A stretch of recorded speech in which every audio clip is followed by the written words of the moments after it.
Hoy vamos a hablar sobre la relación entre el comunismo y el feminismo y si estos dos movimientos son compatibles.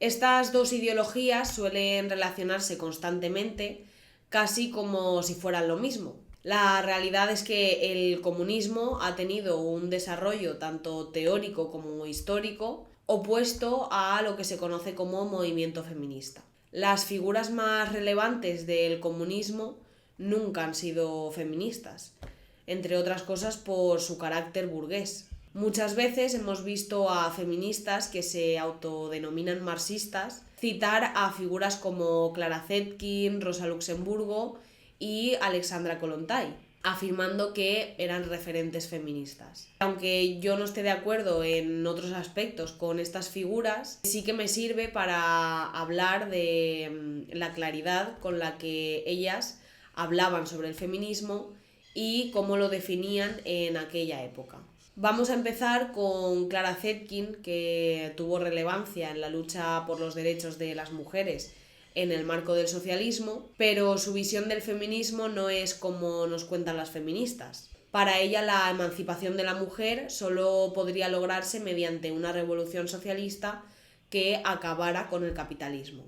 Ella creía que las mujeres proletarias no necesitaban luchar contra los hombres de su clase, sino unirse a ellos para acabar con las barreras que el capitalismo levantaba frente a todos los trabajadores. Voy a citar uno de sus textos en el que vemos su posición respecto al feminismo. Dice: por ello, la lucha de emancipación de la mujer proletaria no puede ser una lucha similar a la que desarrolla la mujer burguesa contra el hombre de su clase. Por el contrario, la suya es una lucha que va unida a la del hombre de su clase contra la clase de los capitalistas. Ella, la mujer proletaria, no necesita luchar contra los hombres de su clase para derrocar las barreras que ha levantado la libre concurrencia. Aquí Zetkin habla claramente de que veía la cuestión de la mujer como parte de un movimiento más amplio que buscaba una transformación real.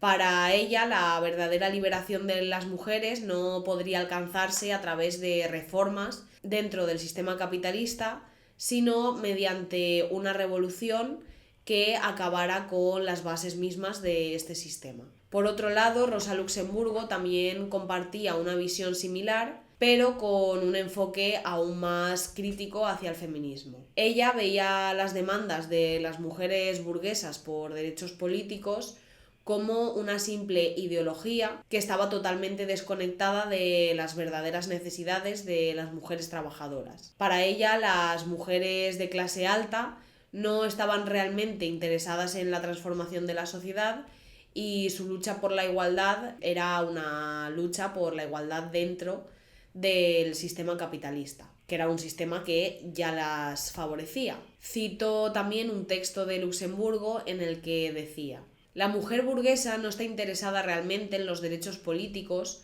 porque no ejerce ninguna función económica en la sociedad, porque goza de unos frutos acabados de la dominación de clase. La reivindicación de la igualdad de derechos para la mujer es, en lo que concierne a las mujeres burguesas, pura ideología, propia de débiles grupos aislados sin raíces materiales. Es un fantasma del antagonismo entre el hombre y la mujer, un capricho. De ahí el carácter cómico del movimiento sufragista. Aquí Luxemburgo estaba señalando que la lucha de las mujeres burguesas por la igualdad de derechos políticos dentro del sistema capitalista no tenía ningún sentido. Para ella, estas demandas no cambiaban las estructuras profundas de explotación que oprimían a la clase obrera. El feminismo no era una verdadera emancipación porque no cuestionaba las bases del capitalismo. Para ella, solo la lucha socialista podía llevar a una liberación genuina de las mujeres, que no podía basarse solo en la igualdad de derechos, sino en la transformación del sistema socioeconómico.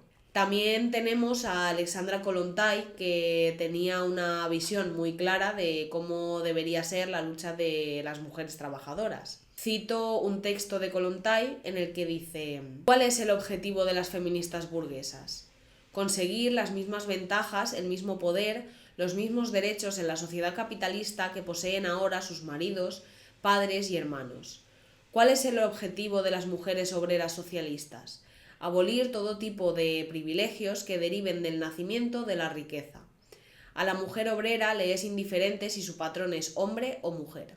Con esto, Kollontai resalta la diferencia fundamental entre las mujeres burguesas y las mujeres trabajadoras. Mientras las feministas luchaban por obtener los mismos derechos y beneficios que los hombres dentro de un sistema que ya las favorecía, las obreras luchaban por una transformación radical del sistema socioeconómico, y Kollontai aquí señala que para las mujeres proletarias lo importante no es que el patrón sea hombre o mujer, sino abolir las estructuras de poder que perpetúan la explotación y la desigualdad. Kollontai creía que la lucha de las mujeres debía estar unida a la lucha del proletariado en su conjunto. El feminismo no era más que una lucha por la igualdad dentro de un sistema que seguía oprimiendo a la clase trabajadora. Ahora que hemos visto cómo figuras del comunismo como Zetkin, Luxemburgo y Kollontai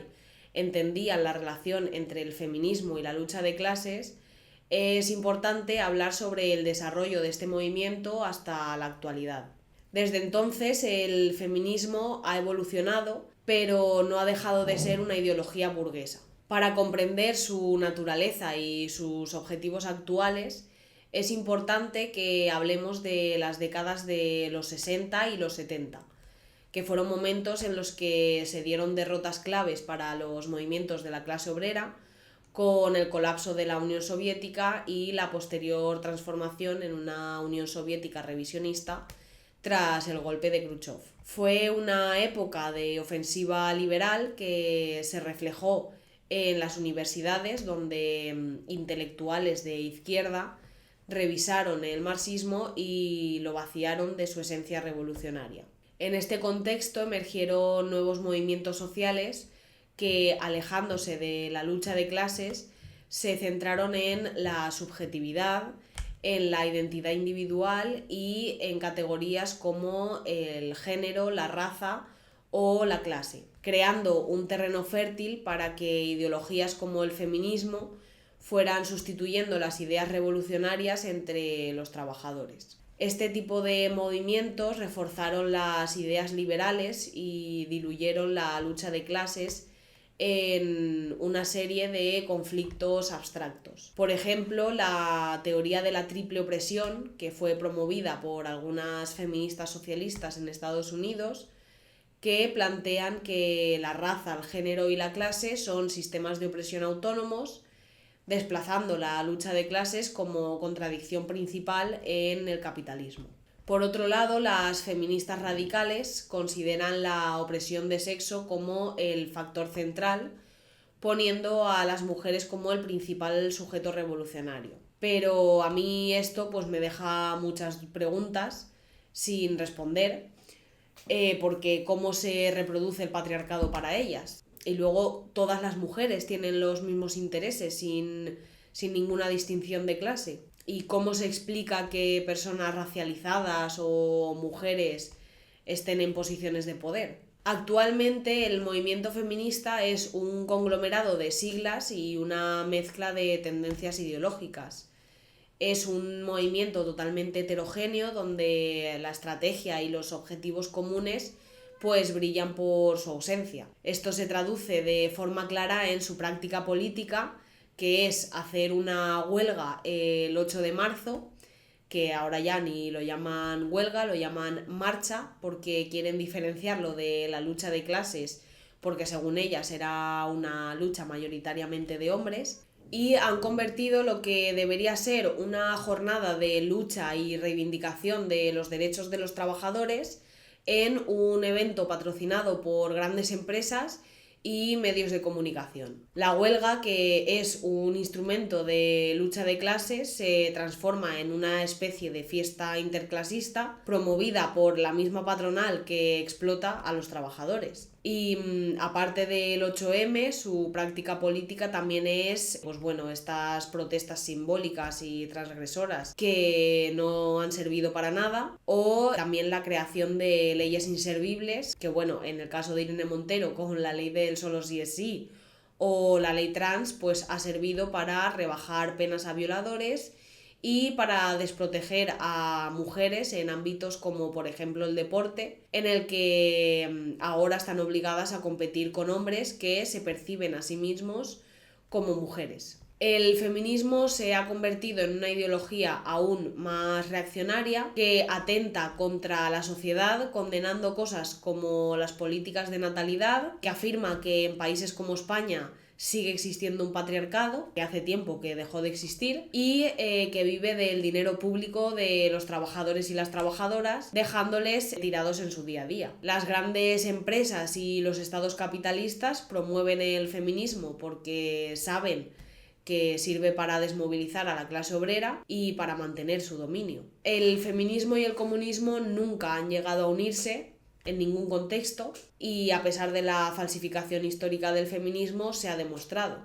Y ya ni hablemos de lo que pensaban Marx, Engels, Lenin o Stalin, que jamás aceptaron los postulados de este movimiento. Aceptar los aportes del feminismo significa aceptar una visión idealista de las relaciones humanas que criminaliza al hombre y desvía la lucha de las cuestiones más esenciales. La integración de esta ideología en organizaciones que luchan por los intereses de los trabajadores significa la muerte de estas. A pesar de lo que algunas y algunos puedan decir, un comunista nunca será feminista.